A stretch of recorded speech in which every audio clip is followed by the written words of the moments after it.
On the night of Thursday, the 29th of March, 1640, in the small Aragonese farming town of Calanda in the high country south of Zaragoza in northeastern Spain, a Spanish peasant woman named María Blasco entered the small whitewashed bedroom of her son Miguel Juan Pellicer to bring him an evening lamp.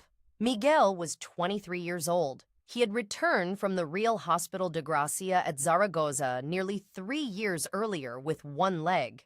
The other leg had been amputated below the knee by the hospital surgeons Juan de Estanga and Diego Millaruelo after a cart had crushed it in the autumn of 1637. The amputated leg had been buried in the hospital cemetery in Zaragoza. María Blasco knew this. Half of Calanda knew this. But on that evening, by her own sworn deposition entered into the ecclesiastical record 3 months later, she saw 2 feet protruding from beneath her son's woolen cloak as he slept. Miguel Juan Pellicer was born in Calanda in 1617 to a Catholic Aragonese peasant farming family of modest means. He left home as a young man to work as a laborer in the Spanish countryside around Castellón. In the late summer of 1637, while working in his uncle's fields in the village of Albocácer in the province of Castellón, he fell from an ox cart he was driving. The wheel passed over his right leg, crushing it from the calf downward. He was taken first to the Hospital Real of Valencia, where the surgeons declined to operate.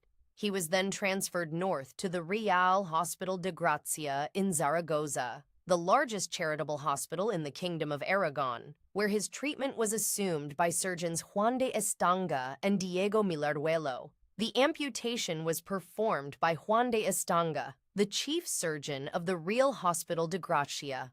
The leg was severed below the knee, between the calf and the ankle. The procedure was witnessed by Diego Millaruelo, the assistant surgeon, by the duty nuns of the hospital ward, and by the chaplain on call. The severed leg was buried in the Catholic cemetery of the hospital in a small wooden coffin marked with Miguel's name, in accordance with the Aragonese ecclesiastical custom of the period. The burial was witnessed by at least 3 named hospital staff. Miguel was fitted with a wooden stump, given a pair of crutches, and discharged from the hospital. He returned to Zaragoza in early 1638 and began to beg for alms at the entrance to the Basilica of Our Lady of the Pillar. Witnessed, documented miracles every week. If you want next week's, subscribe. For the next 2.5 years, Miguel Juan Pellicer was a familiar figure in the streets of Zaragoza. He begged at the entrance to the Basilica of Our Lady of the Pillar from morning until evening. The sanctuary servants of the basilica, named in the later depositions as Bernardo de la Muela and others, gave him the same daily portion of olive oil from the sanctuary lamp that burned continuously before the wooden statue of the Virgin of the Pillar. Pellicer rubbed the oil on the stump of his amputated leg every night before bed.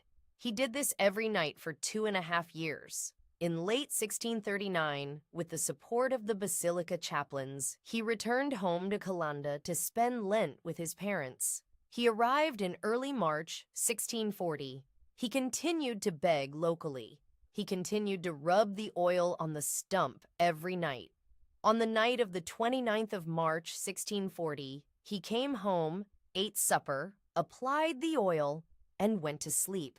His parents found him with 2 legs. The local priest, Father Mascon, was called the same night. He examined the leg by lamplight. It bore the same scars and the same configuration as the leg Miguel had lost. The Justicia of Calanda, the regional civil magistrate, was called the next morning and recorded a preliminary deposition. A formal canonical investigation was opened by Archbishop Pedro Apaulaza Ramirez of Zaragoza in June 1640. Over the following months, the investigating commission collected sworn depositions from 24 named witnesses. Among them were Juan de Estanga and Diego Millaruelo, the surgeons who had performed the amputation, the duty nuns of the Real Hospital de Gracia ward, the chaplain of the hospital who had witnessed the burial, the sanctuary servants of the Basilica of Our Lady of the Pillar who had given Miguel the oil for 2.5 years, and the Catholic Justicia of Calanda. On the 27th of April, 1641, after consulting the commission's findings, Archbishop Apaolaza formally declared the event a miracle. The notary's certificate recording the first sworn testimony just days after the event of the 29th of March, 1640, signed by the Catholic Justicia of Calanda Miguel Andreu and ratified by the Canonical Commission, is on display today behind glass at the City Hall of Zaragoza in northeastern Spain. It bears the original signatures and the original Catholic Diocese of Zaragoza ecclesiastical seal. You can walk in and read it. Witnessed, documented, inexplicable.